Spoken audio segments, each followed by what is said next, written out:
We often praise men and women in uniform for their service to the country. And rightly so. They deserve our utmost respect for their hard work. लेकिन ऐसे भी लोग हैं जो विभिन्न तरीकों से अपने देश के लिए योगदान देते हैं। चाहे आपका काम कुछ भी हो, अगर आप ईमानदारी और अखंडता से अपना काम करते हैं तो आप देश की ही सेवा करते हैं। Even just exercising your voting right is a way to serve your country. In season 3 of Jaane Anjane with me, Rajiv Mathur, we invite people from all walks of life to learn how they are helping to build a better India. Builders of New India, a journey where vision meets action. In episode 2 of Builders of New India, we are pleased to have Ms. Rashmi Mohanty, who is the Chief Financial Officer of SBI Credit Card. She has over 27 years of experience in the financial market and has deep exposure across treasury, investor relations, corporate finance, and derivatives. Her work stints include Vedanta Limited, GE Capital, Deutsche Bank, Clicks Capital, and Religare. She has been instrumental in setting up and leading large treasury and finance functions. Rashmi, जाने अनजाने में आपका बहुत-बहुत स्वागत और हम अभिनंदन करते हैं. Thank you very much, Rajiv. It's a pleasure to be here on this show. Thank you, Rashmi, for being a guest today. You do not need any introduction in the corporate world, but जाने अनजाने में जैसा हम बोलते हैं कि जाने माने लोगों की अनजानी बातें. So we would like you to share your journey from childhood, your education, और ऐसी एक कोई खास memory which you even cherish today from that time. Sure, Rajiv. So, it's a very cliched thing when people say I come from a middle class family, but I guess the fact is कि उस time पे सिर्फ middle class families ही होती थी. The large part of the population in India were middle class, and so therefore it isn't anything wrong that they are saying when they say कि I come from a very middle class family. My parents were service professionals, or my mother was a housewife and my father was working, but that is the reality. So I also come from a family where both my parents were working. My father was a sales professional with DCM Shriram. My mother was a government servant. And with 3 sisters. So you can also imagine the added burden that my parents went through, the fact that we did not have a brother. But one thing I must give them credit for, that from the very beginning, they were very clear that they have to educate their daughters. To the extent that we come from a family where most of my relatives are businessmen. And therefore, in that kind of a setup, it was very natural for them to be under pressure. इतना क्यों पढ़ाना है लड़की को, engineering क्यों करानी है, शादी कर दो, टाइम हो गया है, those kind of things. But my parents were very clear, to the extent that I still remember when I went up to my mother to say that I want to do an MBA. और उनको पता भी नहीं था कि ये IIM क्या होता है और MBA क्या होता है. And I said it's going to cost. I mean, engineering कर लिया है, and obviously the next logical step that parents think of is कि अब नौकरी लग जाएगी. You kind of start contributing to the family income. But I still want to go study for 2 more years, and there's going to be a खर्चा for that. And my mother, I still remember very clearly telling me that, मुझे तुम्हारी dowry के लिए पैसे नहीं बचाने हैं. I want to spend money on your education, and then I know you will be able to take care of yourself on your own. And that's exactly what's happened, Rajiv. And this is something that I'm sharing with you, which happened when I was already a graduate, done my engineering degree, and I was going for post-graduation.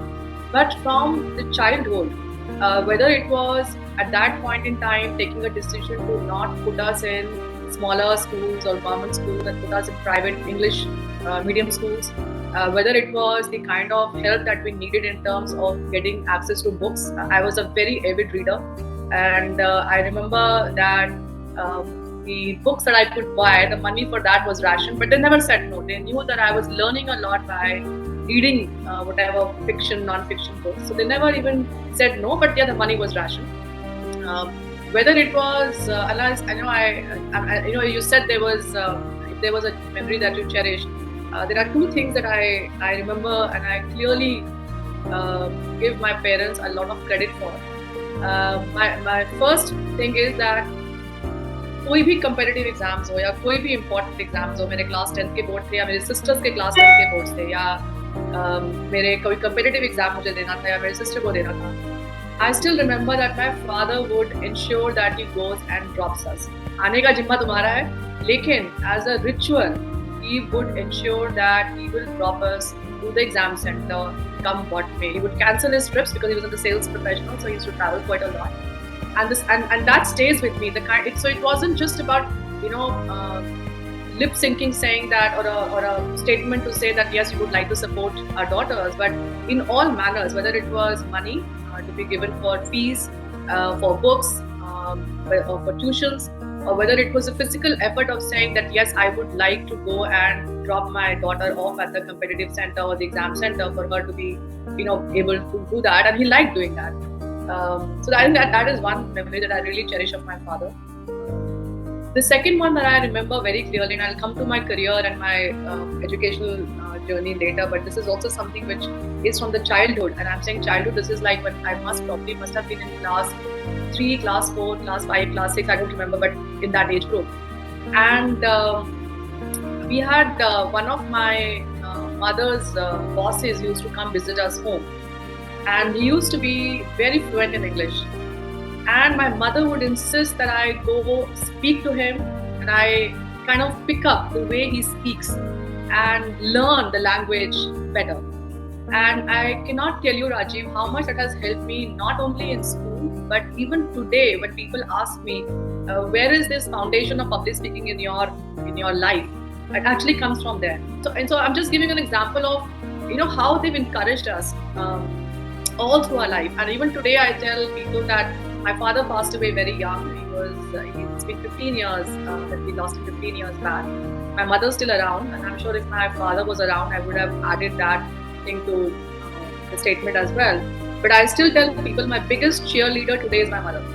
And my father, till the time he was there, they are my biggest cheerleaders. And that's just not for me, but even for my sisters as well. So that's the kind of upbringing or the atmosphere that we had at home. That education was important. It was something that everybody knew that it is going to open up a lot of doors for us. Thankfully, we were all good students. All 3 of us were good students. I also happened to be good in other activities. So I used to perform dance recitals in school. I was also usually would win awards in debate and declamation contests. I was a runner, I was a sprinter and a long jump and a high jump. So every athletic meet once a year, I would haul back lots of medals back home and make people proud of me.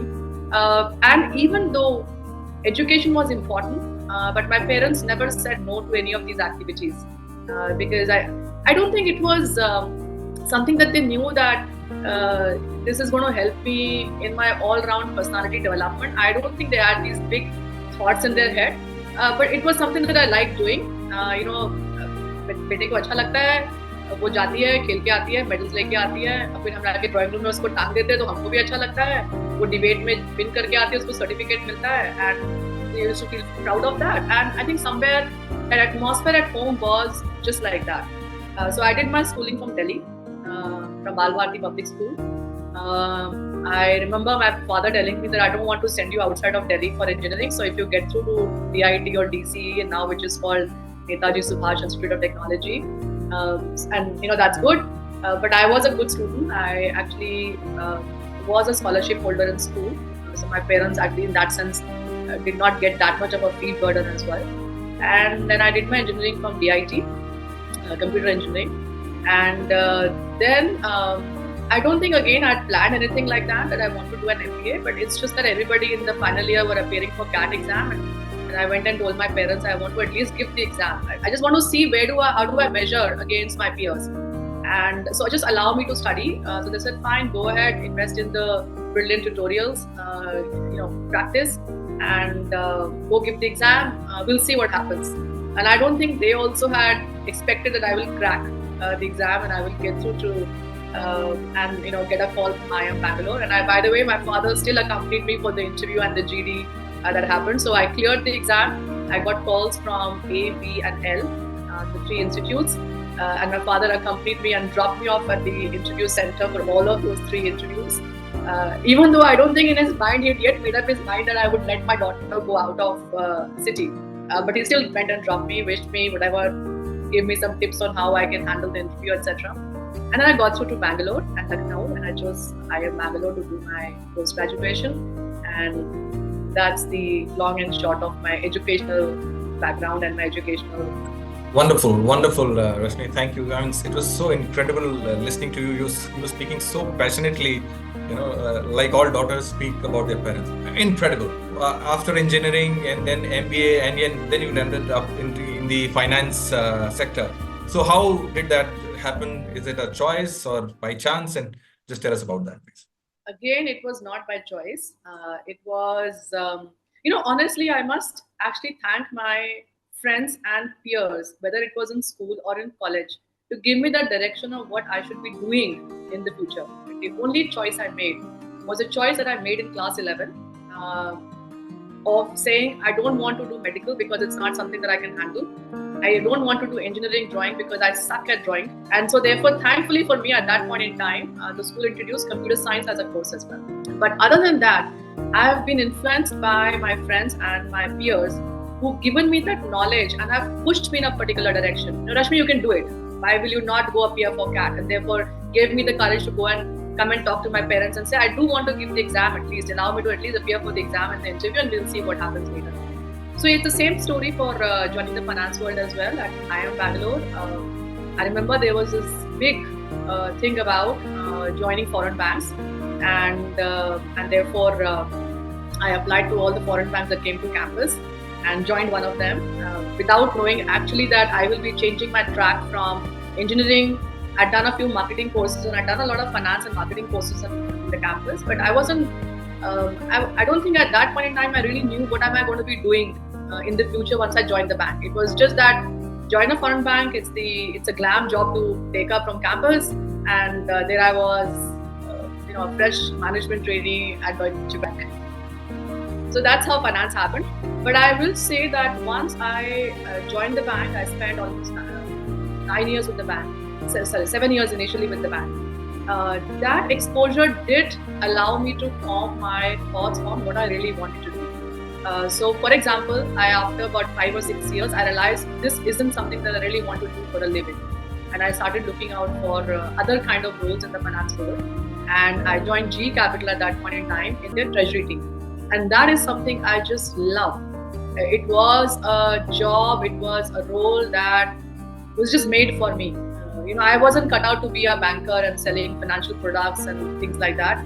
I realized I am meant to be part of a business where I can take business decisions and I own up those decisions, good or bad, whatever, we don't know. We're going to find out in the future. But that high that I got of sitting in the decision-making seat and saying this is exactly what the company is going to do and I will get it done and I'll execute it, that just opened up my eyes to a very different kind of a career in finance. And that's where I kind of moved away from banking, more into the business side, while of course my specialization largely has been in the treasury side, and recently I've taken over the CFO role, so a much larger expanse of the finance world. But that was my segue into the business and the corporate world from the bank. Rashmi, we know that you practice Buddhism. You are a fitness enthusiast. You just said that from school times you were interested in sports. But you are an ultra marathon runner and long distance runner, and you have traveled देश और विदेश में जाकर के आपने ये सब किया है. तो ये कैसे हुआ? And I also remember कि हमने आपको ये कहते हुए सुना था that you should have a hobby or a passion which is out of your work to and ये आपने क्यों कहा? We want to know that from you. So I was an athlete anyway from school time. I used to do sprints at that time, 100 meters, 200 meters at the most. But I was also one of those people that the teacher would call on if they could not find somebody to participate in a particular event. So I've done javelin throw. Look at myself, but I've also done, and I was obviously frail and thinner when I was in school. I've done shot put, and I've won a gold medal in shot put as well. I've done long jumps, I've done high jump. I have played volleyball for the school team. I've played hockey for the school team. I've played basketball for the school team. So I've done anything and everything which is a physical activity. Let's put it this way, which was a physical activity. So from the very childhood, I've been an active person in that sense. And somewhere in my late 30s, after I had my second child, and obviously the big thing that the women keep thinking about at that point in time is, am I going to lose my weight? So after the first child, I think I'm going to have a second one, so it doesn't matter, somewhere along the line, once the second one happens, उसके बाद में शुरू करेंगे weight loss. तो इतना ध्यान नहीं दिया उस time पे, after the first one was born. But after the second one was born, I was 36, and then 2 years had passed, and I was going to hit the 40 very soon. And I realized that if I don't take action now on my physical health, I'm just losing time. Every day that I'm not taking an action for my health and my physical fitness, I'm just kind of losing it. And I took a decision and I said, here is the goal that I'm putting for myself for the weight. And I know it sounds very stupid, and actually people still do put a goal for their weights, but now I obviously tell them, don't think about weight, think about fitness and think about your health first. But at that point in time, I put a goal for myself for saying I'm going to get to a particular weight by the time I turn 40, and I also want to do a half marathon by the time I turn 40. Of course, the half marathon happened much faster. Once I started running, it was in a span of 5 months that I'd done my 21 kilometers. By the time I turned 40, I'd done a couple of 42 kilometers and I even done a 50 kilometer ultra marathon as well by that time. But I was happy that when I touched 40, I was much fitter and healthier. I want to emphasize on the word healthier as well. From the time when I had taken that decision to change my lifestyle. And I did have to change my lifestyle in a big way. So for example, I had to cut out all the late night TV binge watch. I went on a I wouldn't say a diet, but more of a controlled eating in terms of portion control, in terms of being very aware of what I'm putting in my body. So I did a lot of those things, and that kind of helped me get to a fitter state by the time I turned 40. Now, how did ultra marathon happen? Look, I don't say that I'm a competitive person, but my friends tell me that you've got this itch. You just want to do that one thing extra. And so when I had done my 21, everybody said, now I think it's time for you to get ready for a 42, a full marathon. So I did a 42. And then obviously after 42, what do you do next? So you go do a 50 kilometer. Then somebody talked about this run that happens in South Africa, which is the largest ultra marathon that that happens in globally across the world, which is called Comrades. It's a 90 kilometer run that happens from and it kind of switches the way. It happens from Pietermaritzburg to Durban 1 year, and then Durban to Pietermaritzburg the other year. And then if you do it in 2 consecutive years, you also get a third medal, which is called a back-to-back medal. So I went and did the first one, then I went and did the second one to get the back-to-back medal. So I've got 3 medals now because of that race. And then once I'd done the 90, and I was like, everybody would say, Rashmi, क्या 90 kilometre किया है, 100 क्यों नहीं होता, 10 kilometre तो और करना था. मैं चलो ठीक है 100 करके आते हैं. So I went and did a few 100 kilometers also. So I think it was just this desire to keep doing more and more and excelling at what I'm doing. And thankfully for me at that point in time, I was training well, I was eating well, and I was able to also get to those milestones. So whether it was from a 50 to a 90, a 90 to a 100, a 100 to a 130 as well. I've done a 130 kilometer as well. And I continued to train and I continued to dream big, if I may use a very cliched word, to say I need to get to that next milestone. It took a lot out of me in terms of being able to dedicate time for the training, and the time comes from by cutting out, बाकी जिन लोगों के आपने time देना है उनसे time cut करके ही आप यहाँ पे दे सकते हो ट्रेनिंग में. थोड़ा बच्चों का टाइम कट किया, थोड़ा फैमिली में जो है हस्बैंड के साथ में या कुछ और चीज़ें जो था, जैसे टीवी वॉचिंग कम कर दिया, थोड़ा मेरा रीडिंग भी कम हो गया उस चक्कर में. But that is how I kind of took the time out to do my training and then get to those kind of milestones. And I can tell you today, and we talked about Buddhism as well, and that also kind of happened around the same time that I got introduced to Buddhism. And I can tell you, when people ask me, define yourself, Rajiv, this is how I define myself, that I'm an ultra marathoner and I'm a practicing Buddhist. Because that is how my personality has been defined over the last 14-15 years that I've been doing long distance running and that I've been practicing Buddhism as well. In fact, I was sitting yesterday only to somebody like that, you have to have a personality which is more than just work related. And some of these things that you do outside the work is what defines you, your character. Because the work kind of gives you a very limited window to experiment and a limited window to also know about yourself. It's only when you step out of the office, whether it's in a dance class, whether it's on a tennis court, or whether it's on the road running, or whether it is in a, taking out your camera and clicking pictures. If you're a photographer and you've got the hobby of photography as a hobby, that is where when you actually get to know yourself. So that's how ultramarathon happened. And I'll just share one more thing. It's something that I came across only in the last few years, but it's interesting that without knowing, in a way, I have been following this rule. It's a 3 hobby rule. It says that you should have 3 engagements in your life outside of work. One, which is physical, where you engage in a physical activity. 2, which is intellectual.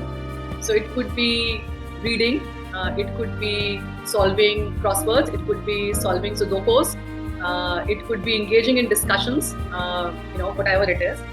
And the third is a creative one, which in my case, as I said earlier as well, I'm not a very creative person. I have changed it into spirituality. So knowingly, unknowingly, I actually have been following this rule since childhood. I've been physically active, I've been an avid reader, and for my creativity, I've been kind of participating in all of these extracurricular activities that the school exposed us to, whether it was dance classes, whether it was preparing us for debate competitions, inter-school debate competitions, within the school, intra-school debate competitions, or declamation contests, etc. But unknowingly, I've been following this rule from the childhood. And I am a firm believer that if you really have to develop your personality, you should have these 3 kinds of engagements in your life outside the work. Thank you very much for inspiring me, and I'm sure many other people. Rashmi, in your various assignments, you have worked on diversifying the funding sources, digitizing treasury operations, implementing efficient processes and policies in finance functions, and so on and so forth. But that was in the corporate sector. Now you are in the public sector.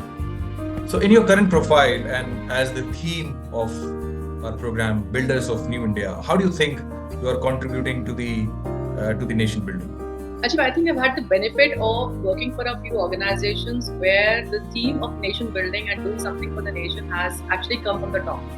And I will not name the organization, but I'll definitely give examples of that. Every time I had a very niche role, which is treasury, which means that I had to raise funds and I had to get the capital for people, for the business to be able to do what they wanted to do. And also was in the position where I also had to take a decision on capital allocation as well. How would we allocate capital across different activities of that organization or different parts of that organization as well? What is important for the organization at that point in time? And the one thing that really influenced the way I was doing my job in few of these organizations that I've worked for is the message from the top in terms of looking at what that organization is doing as not just as a profit-making organization, but how are we contributing to the economy? How are we contributing to the nation? So for example, I had the benefit of working for a large core sector company, and it was always about that if we can solve this particular problem, we can actually contribute to the development of the area that the factory is in. We can actually solve the problem of the country in terms of what they're exporting and they're importing. And when that messaging comes very clear from the top, you start thinking of your work along those lines. So then it wasn't just about saying, I need to go raise 1,000 crores for this company, or I kind of have to try, get the best deal out of the bankers to be able to get this funding out of the banks for the company. But it was more about saying that if I am doing my job, if I am good at my job, in a way I'm contributing to what the organization wants to achieve for the area, the society that it is impacting, and for the nation at large. For another organization, it was all about saying that how are you helping small entrepreneurs? How are you giving them access to capital?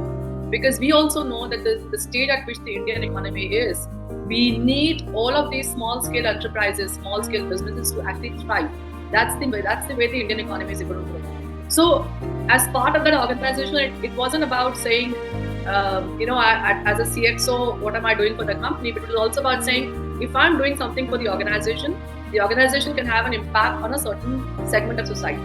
So I think, and it's happened in a few organizations, not every place. I think it's something which, as I said, comes from the top in a few organizations, and I've had the privilege to work for a few of these companies where this kind of messaging has also helped me think of myself as contributing to the country and contributing to society.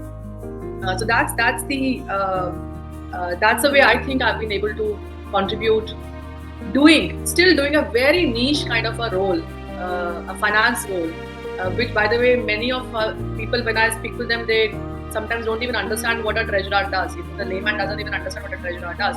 But in my own way, I've been kind of saying, how can I be better at my job and therefore help the organization grow. Where I am today, it's the same story. It's the same story about saying how do we give access to the society at large to capital for them to be able to either spur consumption or help them get a few very important things done for their family. And it's just about how you think of your job, Rajiv, according to me. You can take it as a job. I go to work every day in the morning. I will call up the banks. I will speak to them. I will borrow some money. I will negotiate hard. I will give them a tough time. And then I'm going to come back home. Or you kind of think of your job as something which contributes to the larger purpose. Last question, Rashmi, before we say thank you to you. And in a very quick and short answer we would look from you is that what do you have a message for the youth who are gearing up to make India, who are gearing up to build India at 2047? I've got 2 young boys at home, and that's something they keep talking about day in and day out, Raji. I just hope they don't see this interview, or at least if they see this interview, they realize what I'm looking for, from them. Just very simple thing. India today is a land of opportunities. There is a lot of opportunities for everybody, but at the same time, it's also making things a lot more competitive for the youth today, and therefore they need to find their niche and they need to find their the differentiating factor for them to be able to do well in life, and each one of them has to find it on their own. Of course, with help, you can have mentors, you can have your parents who can help you, you can have people in your workplace who can help you, but find that X factor in yourself and just build on that, and it will be different for each one of them. That's number one. I think number 2, which is very important, and which is the change that we've seen in India, is that the risk-taking ability for people has gone up. Go back to when we were growing up and when we were in our early 20s or mid 20s. Would you take risk with your career? No, you had a straight-jacketed career. You would just follow that same path and say, ये करते हैं, इसके बाद में ये, मतलब पहले से 10 साल पहले का सोच के रखा होता था हमने. अभी मैं 21 की हूँ, मैं इंजीनियरिंग कर लिया, अब MBA करेंगे, इसके बाद में I would like to go up to a manager's designation, फिर manager से VP बन जाएंगे. Very straight-jacketed kind of a career path is what we are doing. Today the world's changed. India has changed. There is just so much of acceptance of people who are taking risk. And I was telling somebody just yesterday only, I said in our time, to have a gap year was completely unthinkable. Today, you can take a gap year, you can do what you want to do. Of course, you must be adding value to yourself and not just chilling at home. But you take a gap year, you do what you want to do, you come back into the corporate world, and people will not even raise an eyebrow saying, "Apne gap year kyun liya hai?" So I think that's a big change that we're seeing in the Indian corporate world now. So take risks. Thanks so much, Rashmi, for coming on the show. And I think I stand gained, and everybody watching this episode will learn a lot from the insightful thoughts that you have given. Thank you so much for coming on the show, and thank you once again.